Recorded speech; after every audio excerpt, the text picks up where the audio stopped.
Pankration, Indian Kalaripayattu, a Korean Ssirum, Muay Thai. Throughout world traditions, we find sacred combat as a key feature of human spirituality, albeit now largely, unfortunately, disenchanted. Perhaps one of the most well-known examples, even in the West, is Japanese Sumo, which retains much of its lore and sacred aesthetic. Wrestlers clad in ceremonial mawashi loincloths step into the purified soil of the doyo. Salt is swung into the arena, banishing untoward influences from the space. A raised platform of clay is matted down and consecrated under the easy yoke of reverence borne by the warrior heirs to centuries of tradition. Shinto priests raise the names of kami spirits so that their ethereal presence might be rendered palpable to the hushed crowd as they invisibly join the human spectators.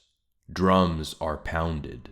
The wrestlers bow, every gesture paying homage. As with the sky and earth gods said to have inaugurated the sport of sumo, the bodies of the wrestlers are meant to balance apparently opposing forces. Power and prowess, the frame at once capable of explosive forward advance and the agility of judo-like reversals. It all began with Takemi Kazuchi and his earthly counterpart, Takemi Nakata. These both belong to a lower order of deities in Japanese mythology. Takemi Kazuchi, for his part, is a thunder god born from the blood of a slain fire god, whereas Takemi Nakata is also a warrior but is regarded as an earthly deity presiding over agriculture, wind, and water. The foundational wrestling match between them is extremely significant as it relates to the widespread theme of a non-human war that once engulfed the cosmos before recorded history proper. I've made a video about this before, although I haven't developed the theme as much as I'd like to. We may think of the conflict from which Takemi Kazuchi was born, in which a higher god slew a rebellious demon, as equivalent to the war between Olympians and Titans in Greek mythology, or the Aesir and giants in Norse accounts, Devas and Asuras in India, and the angelic casting down of Lucifer and his demons in the biblical world view. Following the victory of the angels or gods, however, the earth and nature were in a state of chaos and had to be brought to order. It's during this phase that we get Takemi Kazuchi, who was deployed by the Celestials when they decided to conquer our mortal realm, called Middle Earth, Ashihara no Nakatsukuni, like the Norse Midgard, Middle Earth, Middle Realm. Crucially, however, such conquest was not to be unilateral, but would have to make room for earthly nature and find a way to harmonize apparently conflicting forces, including those of the sky and the earth. When Takemi Kazuchi descended, he asked that a local deity called Okuninushi relinquish his realm.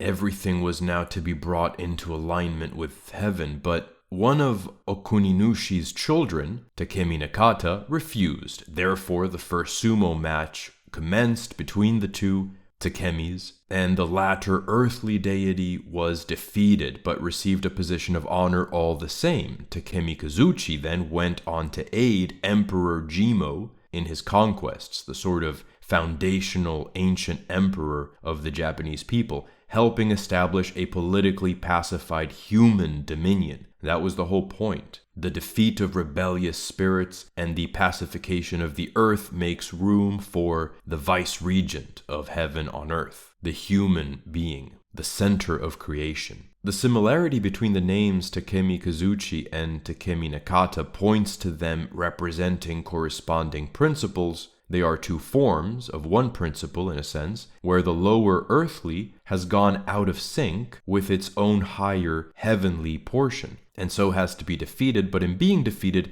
is actually glorified. The way I would think about this is that each fighter represents both. When you compete, you're struggling against yourself, not just in martial arts, but in any sport, putting your own earthly instincts in order through the outward ordeal of training and competition. Your desire not to stick to a diet on the lead up to a competition, not to squeeze in another training session, or the resistance it takes sometimes not to overtrain, your nervousness, especially on the day, that's the rebellious earthly Takemi Nakata.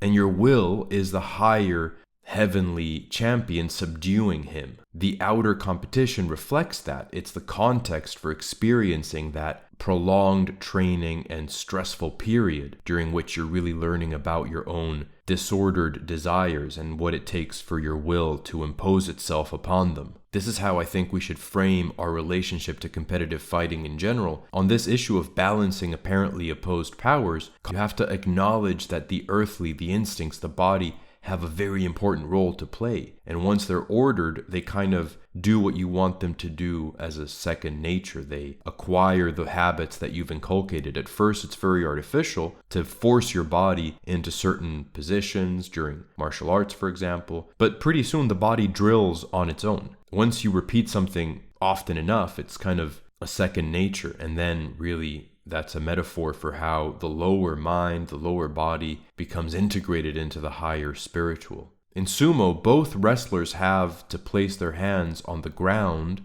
before the match can begin. Both want to start from a position of stability and readiness, and they know that as soon as their opponent's hands are likewise placed, they will get only a fraction of a second to react. It isn't just balance between heavenly and earthly, it's precisely the subordination of earth to heaven that a wrestler expresses when he calms his desire to win, to start, or to postpone, when he controls his aggression in order to coordinate with the man in front of him, the other competitor, even if just for an instant. Good sportsmanship requires an understanding of the rival. If we consider the origin myth of sumo, we may reflect on how the war between the celestial and the earthly realms was tamed by the sport and turned into an arena structured by higher principles. I would use the above as kind of material for the sacralization of competitive martial arts beyond Japan in the West and elsewhere.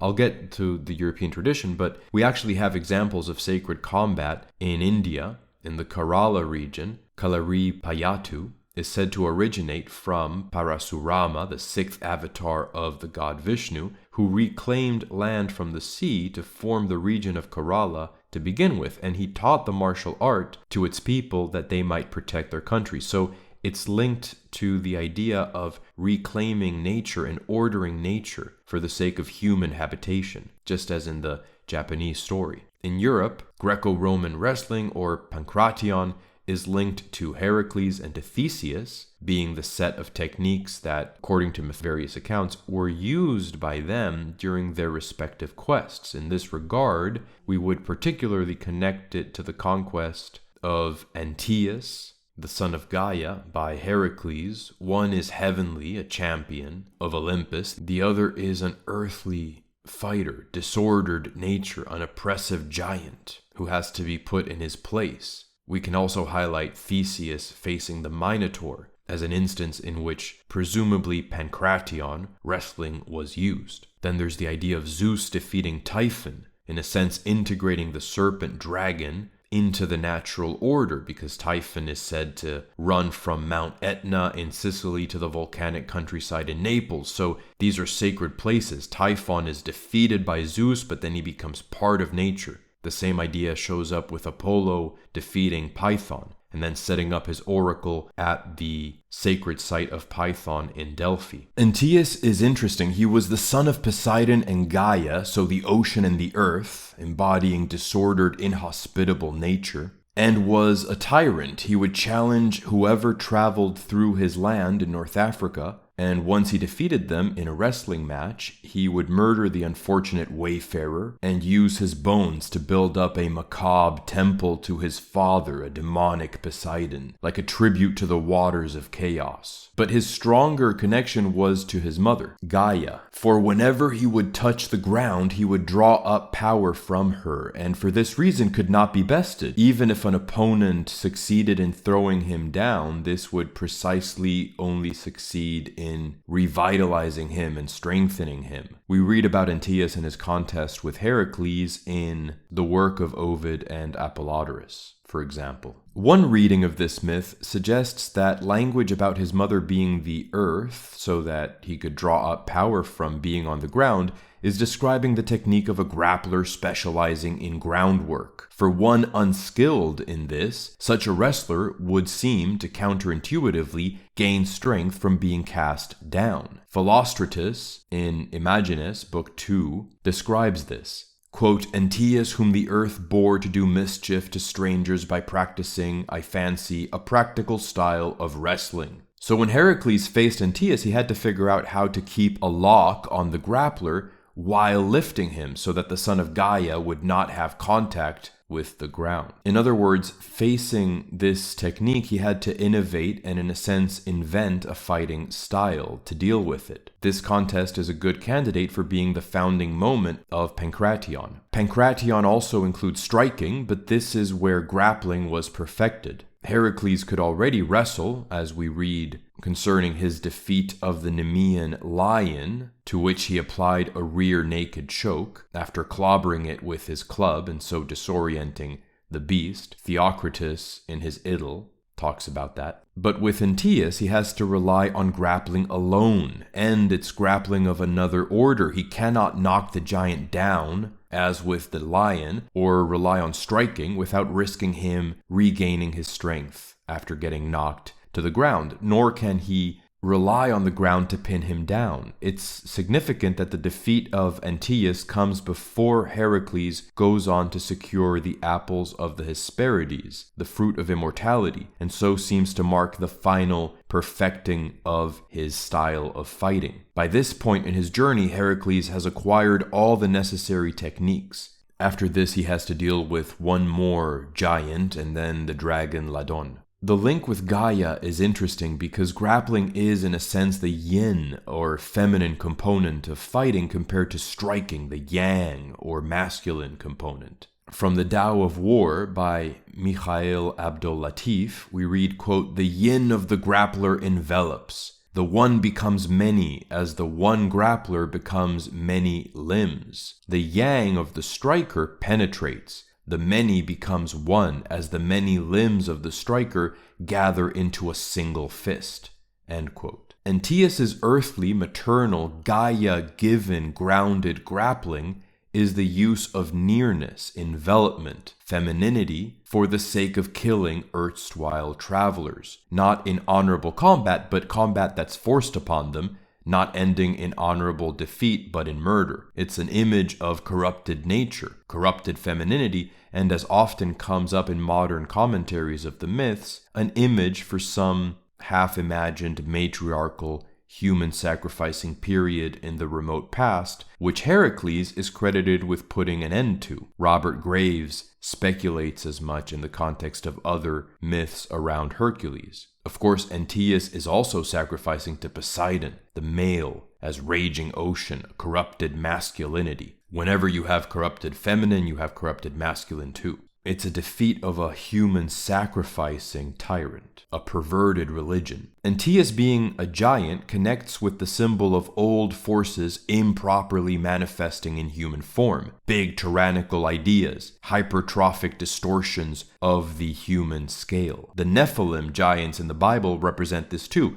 and echo the more remote idea of a titanic rebellion. Heracles versus Antaeus is a David versus Goliath story. I don't take Heracles, by the way, to be symbolically equivalent to the biblical Nephilim, but just the opposite. I have a video on that topic. So Heracles' wrestling style, which must now incorporate and perfect grappling in order to defeat Antaeus, balancing yin and yang, feminine grappling and masculine striking, nearness and distance, is ordering nature, putting nature in proper relation to humanity, no longer as source of vicious, murderous strength. It isn't the defeat of Gaia, but of Gaia's evil son. It's not yang against yin, striking against grappling, but the harmony of styles. We can interpret this as the raising up of our nature, of the lower into the higher, analogous to the vertical snake which Moses has placed on a stake in the Bible, or the straightening of the dragon Typhon after its defeat by Zeus, that it may provide heat to the holy volcanoes of Etna and Cumae, Sicily and Naples. The defeat of Antaeus is also similar to the myth according to which Heracles had to hold Proteus, the shape-shifting god, in place with a grip, despite the many forms that this god took. So through his many transformations, Hercules had to keep him pinned. And that has to do with the many transformations of the mind, constantly moving. But the spiritual hero has to keep his eye on the mind, his grip on the mind, despite all of those changes. All tradition is invented, Novalis wrote. He's a late 18th century German essayist, mystic, polymath. And I think that sentence is important. It isn't that inventions are all equal in value, obviously, but some invented traditions can reflect a deeper meaning. Europe and the West are in need of a renewed folklore, I would argue, a connection with the past, especially when it comes to taming lower nature, the instincts. Now, mechanically, technically, any modern combat sport would have to be a species, a type of mixed martial arts. I think the West probably can't retreat from the popularity of MMA. The point should be that the specific rules and overarching ritualism can be tuned to transmit a reverential ethos. This could include pageantry and an element of theater, expressive of the founding myth, like a spiritually elevated wrestling entertainment, a Western MMA turned sacred combat where Heracles and Antaeus, or Theseus and the Minotaur,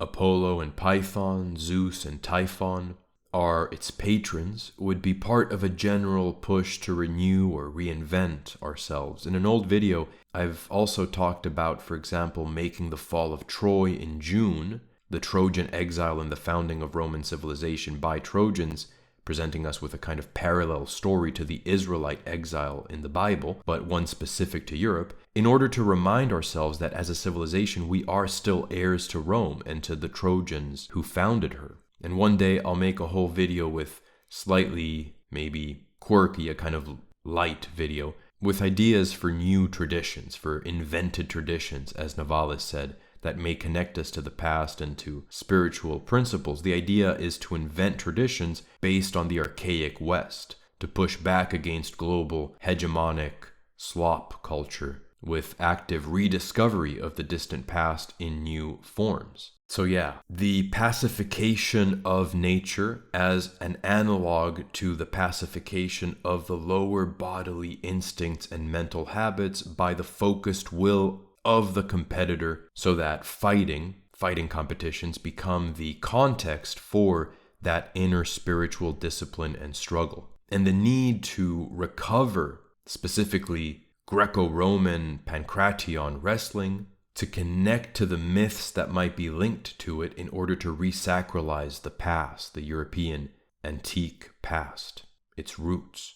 It isn't enough just to resist the homogenizing, globalizing elements that we see today. I think we have to take that active role in recreating tradition, linking back, and not just to past traditions in the sense of past myths, but specifically in such a way as to connect us to perennial, eternal spiritual principles, giving these myths a new form, a new life, for the sake of modern cultural cohesion and a return to normalcy, to spiritual normalcy. That's kind of the point of this video. That's what I would be proposing here. Okay, thank you very much for watching. As always, there are links in the description. I sort of go back and forth between more political and more historical or philosophical videos. Consider contributing to the channel through Buy Me a Coffee or paid Substack subscriptions. As always, thank you for watching. Subscribe if you would like to, and until next time.